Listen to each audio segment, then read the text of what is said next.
Okay, so we're just getting ready to take a Jeep tour of the Syrian border, and we spent the whole morning visiting 3 different IDF bases, IDF intelligence bases, not just military, but intelligence, in the Golan Heights region, and I'm not allowed to tell you anything about any of them. Unfortunately, I'll just say, wow, absolutely amazing. And one thing at the second base that we were shown, which was the most incredible thing by far, I guess they don't even let civilians see that. So we're still not quite sure why our group got so blessed, but I'm not complaining. But again, wish I could, I wish I could have filmed there, but they're obviously, for obvious reasons, very, very strict about that. Even showing most of the soldiers' faces, but they did let me take a couple of photos with a couple of the IDF soldiers that were showing us around, so I'll insert these here. Okay, we're leaving now. Here's our Jeeps. This is for the regular storm. So you guys are our guides, apparently. We are right. Not the guides. We are the leaders of the agenda. Okay, that sounds good. That sounds very official. We're the guides of the fun. So you can see I got bumped to the back here with the cool guys, the cool kids. So what's your name? I'm Nir. Nir? And Guy. And Guy. Yes. Okay. And Guy. Ryan. Oh, okay. Guy and Nir. Like near and far. Yeah. Which means light. It means no. Eternal.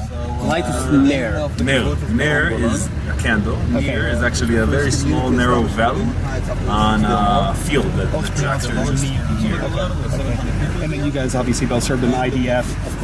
Of course. And are you still in the IDF? I served in the reserve until I was 32, which was last year. Okay. And last year I quit after 11 years in the reserve because of physical issues that I had. I had 2 surgeries in my shoulders. But it was good. Is this the main thing that you guys do? Is show people? Yeah, show not the border, the whole Israel. We take care of everything you need. But I'm guessing that I wouldn't call you guys tour guys. No, we are a tour operator or like a tour company that builds the itinerary. I'm in touch with the customers. Which is specific. Then we choose the guide to help. Specific to IDF stuff. Specific to IDF today, but we do this 50 times a year. We have 50 groups a year, all different, a lot of families, a lot of other organizations. FIDF is one of the main ones we do. Okay. So they need the flexibility because everything changes every minute. You guys both almost look like Mossad or something. I don't know. Look pretty official. So this is cool. But yeah, I'm excited, man. Can't wait to see this. So different part of Israel eventually, and actually getting to a closed military area. So usually closed military area means that it's a closed military area, no? Right. Specifically here it works different. Different in a way that you will find here minefields. You see there on the left there's yellow signs and red triangles. Yes. So these are landmines that planted by Israel. There's about a third of the Golan with Syrian minefields. Planted pre-67 when this land was still part of Syria. Most of them passed their expiration date. They are 50, 60 years old and probably not active. From time to time we have cows get inside and being a reminder that there's few landmines. So that's a live minefield right there.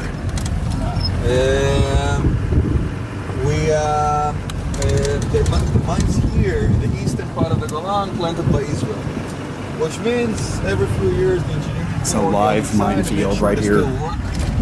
These are anti-tanks landmines out of my weight 450 pounds and mapped by GPS.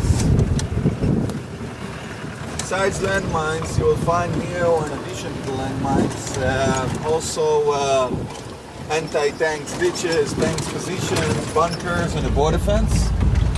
At the same time, this is the backyard of the kibbutz. So we have here on the right part of the cattle zone, and there on the slopes, apples, over there, cherries.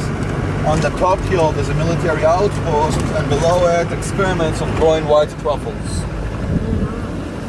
So, and there's vineyards there that literally touch the border fence. Means things could work like this because of the fact of having a very quiet border with Syria for a long time.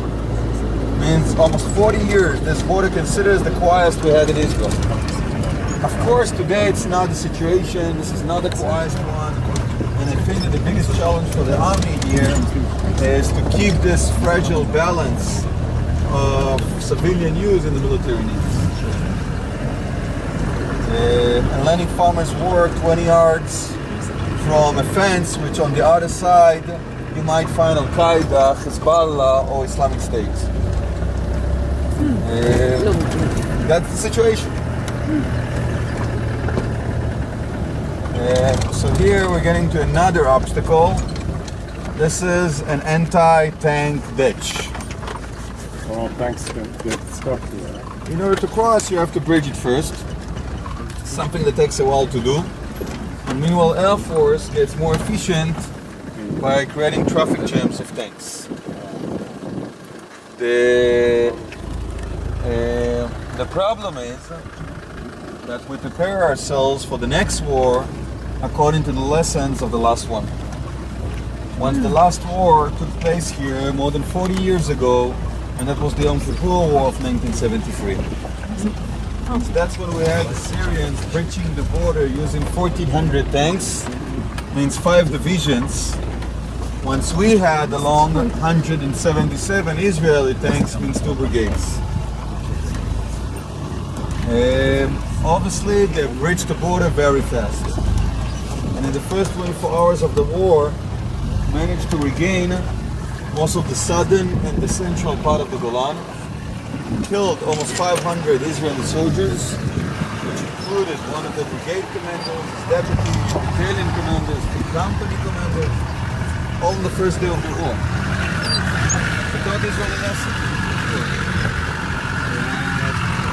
Don't underestimate the enemy. Or more forces to the Golan and create activities. Which means that since then, since the 73 war, Israel prepared for the next war, tanks warfare, the next attack coming from Syria. And the situation changed since. Means the first numbers, means Syria of 6.5 years ago, when we still could call it Syria, had an army of 320,000 soldiers. We estimate they left with 40,000. Oh, wow. There's about 50,000 more which are mercenaries coming from Afghanistan, Pakistan, Iraq and Iran and get their salaries by the Iranians of something like $200 a month. Which considering Syria as an average salary, but it's not as good as, for example, global jihad of ISIS and Al-Qaeda can pay. Which getting to $500-600 a month. That was one of the reasons that the capacity of the Syrian army shrinked to about 20% of Syria. I'll show you after on a map. There's about 10% here from the border, we'll see exactly where, controlled by the Syrian army, which means that most of the fence, 90% of, controlled by opposition groups, so-called rebels. So it brought us to prepare ourselves very different, to understand that we're facing different threats. And now it's more about guerrilla warfare of infiltrators, boogie traps, shelling positions, shelling communities, shooting the patrol, than tanks. So there's a new fence built. The fence has motion sensors, video cameras, intelligent drones, bomber drones, and unmanned vehicles patrol along. There's positions with special forces of infantry, tanks, cruise missiles.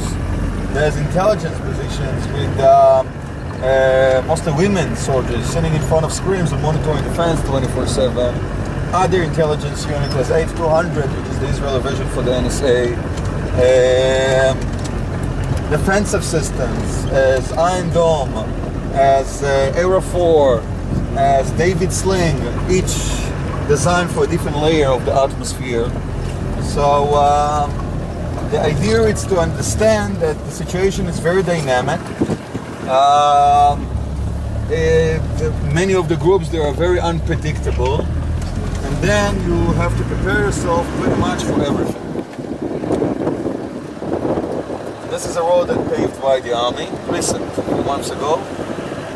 In order to get to an outpost up there, occupied a year ago by 3 different units that there was no need to have here before the Civil War too.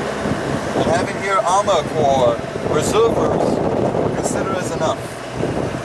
So today we have up there special forces of infantry, specifically now the paratroopers. There's tanks, the armor corps that armed here by 10 tanks from a kind called Merkava, Chariot Mark IV, the most advanced Israeli-made one, that armed by trophy system. It's a defensive system that intercepts every missile that launches through the tank. And the third unit is the artillery that operates here cruise missiles. It's a missile that have a camera on the head, controlled by a joystick, shooting range of 25 miles, with an accuracy that you can get the missile into a very small window. Something very precise and effective to have. Once you get stray fire and you want to destroy, for example, the launcher only, without any collateral damage. So that's something that can be very useful. And those guys now up there. How many soldiers are active? Elon, I'm sorry, I missed the name of your kibbutz. Merom Golan. Merom means a high place on the Golan Heights. On the Golan. This here you have to hope that it's a non-active tank. Ours look much better without the rust and treads on. This is a Syrian tank? This was an Israeli actually. Oh my gosh. It's a Centaurian. Forward, the left sense stickers. In case of a war, it probably wouldn't make a difference whether it's active or not. Even though I figured that for 40 years in the same location, they probably figured it out. Yeah. But no one will try to remove that heavy thing. So this is like it's part of the view. And down there, you can start to see, you can start to look into Syria. Where? You see the small reservoir there? Yeah. That's still Israel. You see over that, there's a gray line, looks like a road. Yeah. That's the border fence. We'll get closer to after. Is that the town that was destroyed? Exactly. Okay. What's the name of The it again? ones there, that's Quneitra. Canatra. Yeah, that was the capital of the city of Golan. 367, there were about 20,000 people living there. The city conquered by Israel in the Six-Day War and then was given back to Syria in May 74.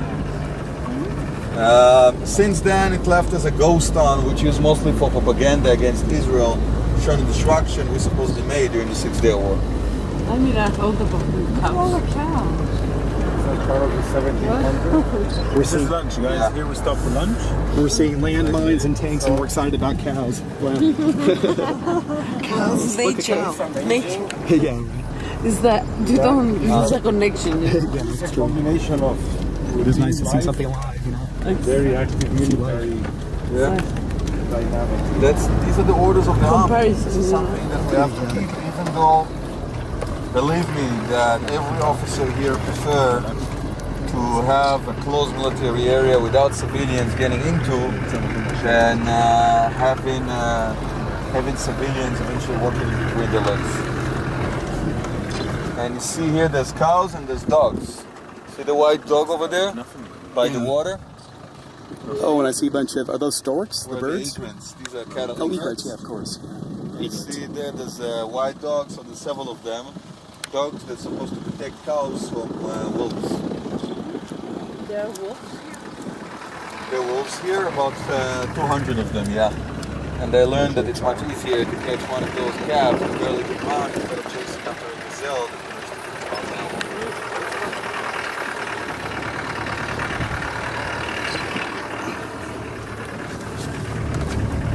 And then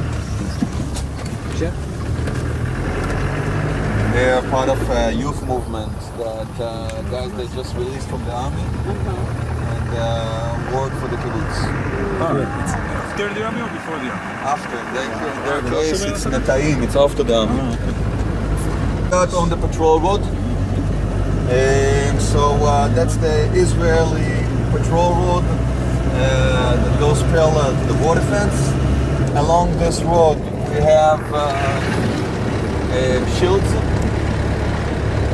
These ones here, which means in case of shooting on the patrol forces, they will get behind, get out of the vehicle and retaliate or wait for reinforcement. The border fence is now there below us. We'll see again a better view. We're going to stay backward from our position, that in this case abandoned. Not abandoned by the army, I will talk about it after. And this minefield here, of course, is Israeli. Yeah, Israeli. And Israeli. active. Yeah, of course. So we'll have here a stop. It's a very good lookout over the border. If something will put us under danger, the patrol forces will come here and escort us out.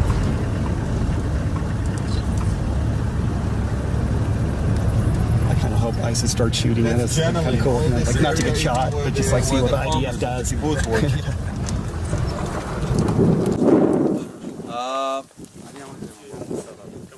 have all of us here.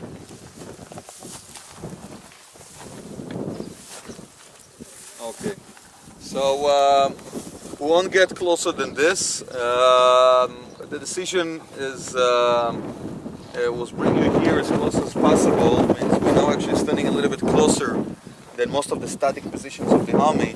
Those positions, they're now abandoned. It didn't make sense to have our soldiers and explosives over what's the decision was to leave that position and go a bit closer. On the name of this, we're now standing on an underground reservoir built by the Syrians from concrete, and in that, what looks like almost a house, there was a booster pump, water pump, that used to raise the water from springs below and accumulate the water here in that reservoir and got it down toward Quneitra, the old Quneitra, which now on the Syrian side. You can see there the fence, the new fence built, and the rusty fence behind it. The rusty fence, that's the one we had up to 3 years ago, and that's considered enough. It's going to be probably tanks warfare, so fences won't stop this. Now the threats are very different, and the decision was to build a new fence. That fence getting to, it's about 18 feet high, 9 feet deep. It has motion sensors, video cameras, intelligent drones, bomber drones, and unmanned vehicles patrol along.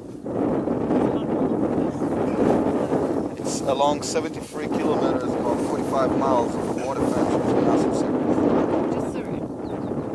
Gradually, we'll start to build very similar fences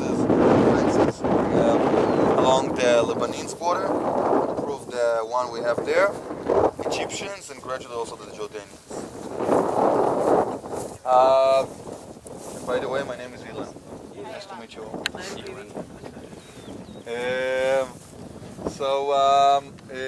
We can see the fence over there and Ahmadiyya Mosque on the Syrian side. So if we said that the ruins there among the trees, that's the old Quneitra, the city that conquered by Israel in 67 and was given back to Syria in 74. So in 76 they built that Quneitra, which they called the new Quneitra, or Madinat al-Bas, the city of the Bab, the political party in current Syria, since 63. Bas in Arabic means also revival or reborn. So that's the reborn of Quneitra, the city located on road number 7, and that's what makes it be so significant. That's the main road getting to Damascus. I mean, the distance from us, the capital of Syria, is about 33, 34 miles. That's it. Which means we're now much closer to Damascus than to Tiberias, for example. And therefore you can see also that it's much more populated, or at least was, on the Syrian side of the Golan than the Israelis. 2 million people lived on their side of the Golan, about 20,000 Jews on our side. Therefore, it wasn't a surprise that the civil war of Syria got that close to the borders, and Quneitra became the epicenter of most of the battles took place here between the regime and the so-called rebels. From the Ahmadiyya all the way to the north toward Damascus and toward Mount Hermon, which you can see there's more snow on the Syrian side, only 7% in Israel. Most of that mountain range on the Syrian side. Still controlled by the Syrian regime. And I'll show you here a map. This is a map of the current situation in Syria. The blue here, that's the Israeli Golan. You can also see the Golan compared to the rest of the country. It's 0.5% of Syria. Red, Syrian regime. When I say regime, not necessarily Syrian army. Syrian army, the capacity shrinked, and not only of the land, but also the people. Today we talk about 10% of the army left, and the rest are all kind of foreign militias coming from Afghanistan, Pakistan, Iraq, and Iran, all local ones. Green, these are opposition groups, so-called rebels, 1,000 different groups. Gray, Islamic State, what known until June 2014 as ISIS. Here, Kurds, Lebanon, Turkey, it used to be Iraq, Jordan.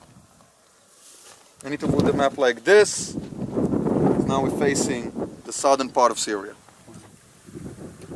Along our border, we have red, that's what we're facing, of the Syrian regime. We have green, and shoot there. We have green, all kind of opposition groups. Part of them are radical ones, style Al-Qaeda, which considers radical enough, I think. And we have gray, Islamic State, 3 different groups that pledged allegiance to Islamic State 2.5 years ago. Hafez al-Assad. Are we hearing fighting on the Syrian side? Now, yeah, mostly shooting. Start by shooting and then get to artillery. Huh? No, there's a specific group that probably shelled from the village there on the top called Jabba toward Quneitra. The positions of the Syrian army. Yes, so New Quneitra is controlled by Bashar Syrian al-Assad's regime. army. So everything around it is the opposition, including Old It's not Quneitra. around, it's further south. Okay, so we're standing on the front line. Pretty Syrian much civil in the war. boundary between the two groups, yeah. Human shield. Yeah, wow. I know that sounds dramatic, huh? Wow. But yeah, I'm not sure if I'm picking up on film here, but we're actually hearing artillery That's the usual sound here. fire and gunfire here. We're like hearing the Syrian civil war happen right across the line there. Wow. This fight is. Do they do this on a daily basis for just to show that they're there? Or No, they have we're an trying to objective? conquer land. Ah, okay. We're trying to conquer land. There's a rebels group here that try to breach a defense line getting toward Damascus. So we're hearing Try a to real get on the fight. main road. Most of the fighting, it's on the main road. Road number 7 get to Damascus. Parallel to that, we have road number 5 that cross Syria from the Jordanian border, getting up all the way to Aleppo. But today the rebels have not a high chance of winning anymore. They always have a chance. Yeah. They always have a chance. I don't think that someone have a chance to win there. That's a war situation. There's no winners. So the thing is, the Alawites somehow brought Syria to be stable, and that was by pure dictatorship. And that was Muhammad said that who's not obeyed to Muhammad is the same as is not obeyed Allah. Who's not obeyed his ruler, the same as is not obeyed Muhammad. Which means that you have to obey your ruler, doesn't matter who he is.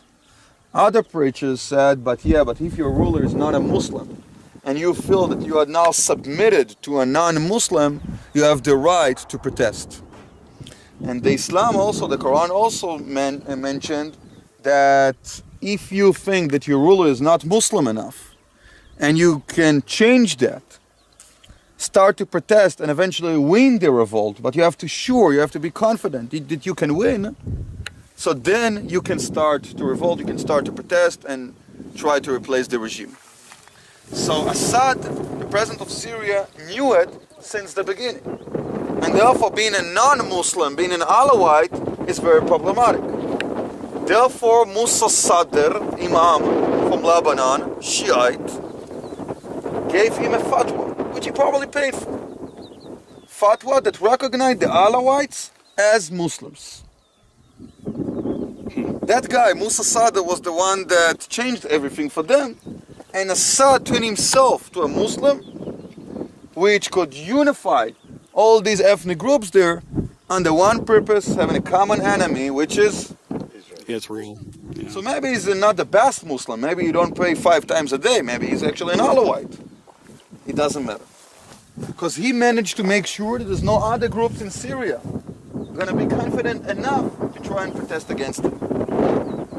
Yom Kippur War for him was an excellent tool eventually to unify those people under that enemy of Israel, but the plan was probably to win. It didn't happen and got unstable. June 1980, the Waven Sunnis tried to assassinate Assad. He was kind of pissed, so he sent his young brother Rafa to a city called Hamat near Damascus and using chemical weapon killed more than 20,000. No one tried to mess with that guy after that. Nice guy. Yeah. Syria got very stable. We managed to get here a very quiet border. Assad promoted nationality and pan-Arabism over Islamism. Syria turned to be a secular country, which was good also for Israel. June 2000, the father passed away getting a heart attack. His son Bashar al-Assad replaced him. December 2010, we had that guy Mahmoud Bouazizi from Tunisia, 26 years old, that burned himself. And that was the spark, double meaning, for the Arab Spring, so-called, to begin. It got into Syria by a child. He was 13 years old. His name was Hamza al-Hatib, son of farmers that lost the land because of lack of water, and started to spray graffiti on the walls of a city called Dar'a, writing Yalla Rahal ya Bashar. Get out of here, Bashar. That's something that you don't say in a country like Syria. The child disappeared. A few days after, that body returned to the parents in the worst condition you can imagine. And I think that was the straw that broke the camel back. Since from that point we started to see things escalating. Assad used his army for shooting the protesters, but who's the Syrian army? Alawites are generals, most of the army Muslim Sunnis, which realized they shoot their own people. Many of them defected and formed the Free Syrian Army. And that was the first militia of rebels. Gradually those guys gained more and more lands, considered as a threat on the army which they were part of just 7 months before that. And that's when Assad decided to use his Shiite friends, Iran. Iran didn't want to get their troops inside, at least not in the first stage, so they sent their proxies from Lebanon, Hezbollah. Hezbollah, Party of God, religious Shiite organization, and turned here a civil war to a religious Sunni-Shia war. And the Sunni-Shia war couldn't stand the borders of Syria, and brought the intervention of the Sunnis countries, Turkey, Saudi Arabia, Qatar, the Arab Emirates, and Jordan. Into that mess, many of the other organizations of Sunnis, many of them were proxies of the Sunnis countries and terrorists, invaded into Syria. And we started to see Al-Qaeda, Jabhat al-Nusra, all kind of Salafin groups, Jihad, Islamic Jihad, Muslim Fund, Ba'ad al-Sham, Mukhbagate, Revolution Fund, Akhraj al-Sham, Jaysh al-Fatah, Jaysh al-Yamur, Jaysh al-Jabal Sheikh, Jaysh al-Sunnah, Jaysh al-Mujahideen, Jaysh means army, Salah Jihad, Matna Islamiyah, More than 20. Al-Maqdis, ISIS, name it. Wow, you look at me. What I'm trying to say that it turned to a big mess. It's a big chaos. This is what call like perfect storm of all kind of events that not necessarily connect, but eventually turn to a chaos which Israel learned something very simple from. These are Sunnis and they fight Shiites, and these are Shiites and they fight Sunnis, and these are Sunnis and they fight other Sunnis. We have 54 different groups of Sunnis here, and many of them fight each other. We are not Sunnis, we are not Shiites. Finally, it's an advantage to be a Jew in the Middle East. Let's use it. This is not our war, and we have nothing to do there. And therefore, the Israeli policy since the beginning was to stay out. Gradually, it's getting more and more challenging for us to stay out. Means we understand the purposes of Iran that try to take advantage of the situation and connect between the territories of Lebanon to the northern part of Syria, getting to Baghdad, and from there to Iran, which means have an access to the Mediterranean. That's not only our problem, that's also other Muslim Sunnis problem, which means countries that promote the moderate Islam over the religious one, or countries of even Wahhabis, as Saudi Arabia, that promoted the religious Islam and now stopped doing that. Countries that supported organizations as Islamic State and ISIS and Al-Qaeda, and now gradually understand that if those guys in 29 of June 2014 announced on the Caliphate, what's the Caliphate? What it means? It means that now Abu Bakr al-Baghdadi, he's the messenger, he's the Rasul Allah, the messenger of Allah, he's the replacer of Muhammad, and he come not between the state to religion, he come instead of state, which means the Islam will control by the religious laws of the Sharia. That's Islamic State, and that's a direct threat on the royal family of Saudi Arabia and Salman, the king. And if till then they used to support them in a very unofficial way, of course, as the Turks used to do, so it stopped then. And gradually for us, it's an opportunity to get closer, because eventually the only solution, I think, can come by those countries. I hope that that's not spill over the smoke, but that's what it smells. Yeah, that just looks like wood burning. Yeah. It's not black. Yeah, it's just dry grass. Yeah, yeah. Well, but it could be. Just few words regarding to the, and I will end by that, regarding to the new so-called solution initiated by Putin of turning Syria or dividing Syria to safe zones. The idea is to have 4 different safe zones in Syria that will supervised by Russians, Turkish and Russians officers. Those safe zones divided in a very random way, and eventually the idea is to decompose Syria into different cantons of all kind of groups inside. This is, I think, the same mistake that Sykes and Picot done here in the 16th of May 1916, when they took a ruler and a pencil and divided the Middle East into national states, and told to those guys, you are now Syrians, and those ones in the north, you are now Lebanese, and those ones for the east, you are now Iraqis, and those ones there in the south, you are Jordanians, and hope that nationality will unify those people. This is something that the president of Syria tried to use, that Western values that trickled into the Islam for 4 decades and succeeded. But now we are 101 years since that agreement, and seems like that it became turned to be the worst thing that happened to them. When Bin Laden responded on the 9/11, he said the Islam could do something, that was he was asked, means how come the Islam managed to do something like that cruel as 9/11? And he said that's the first stage in our revenge for what the Western war done to us 80 years ago, and that was 1921, which means when those borders became practical and actually the British and the French Mandate period started and divided the Middle East. Eventually Sunnis stay Sunnis, and Shiites are Shiites, and Alawites are Alawites, and Kurds are Kurds. Means we see the Kurds over there, they have national ambitions. They want to have Kurdistan. They call the Syrian side of Kurdistan Rajuba, the Western Kurdistan, and want to unite it with the Kurds in Turkey and in Iran and in Iraq. So they don't call themselves Turkish Kurds, they are Kurds. ISIS talked about Qasr al-Hudud, breaking borders. And that's the situation. Not only by ISIS, but many other moderate groups that inspired by. So, therefore I don't think that we have the ability to divide them in any ways. They have to divide themselves. And that's something that will gradually probably happen. This is back to future. The future is the past. Pre-20th century, pre-First World War. I think that that's going to be the future of the Middle East.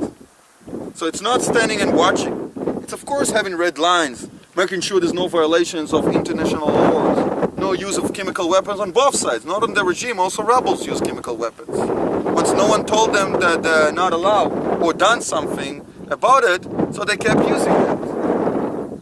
That's something that we have to do, and it seems like means I agree with the attack of Trump of those 59 Tomahawk missiles on the Shariat airport of Homs. Last month. But the question is if this is something that will get to be persistent or it's a one-time attack.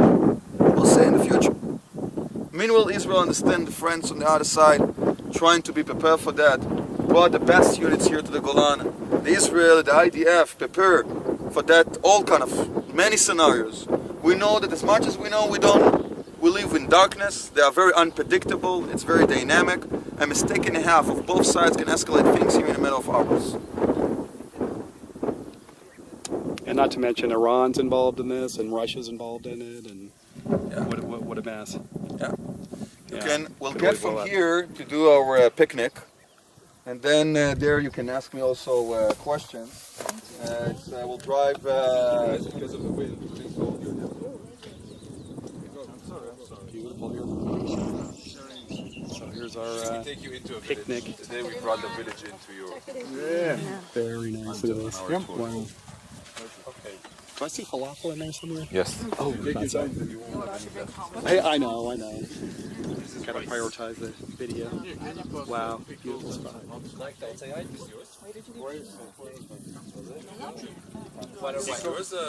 Salafim means our day. 1 mile from the Syrian civil war, and we have Getting back to Turkish 7th coffee. century, Yay. live their life as Muhammadan. He's the most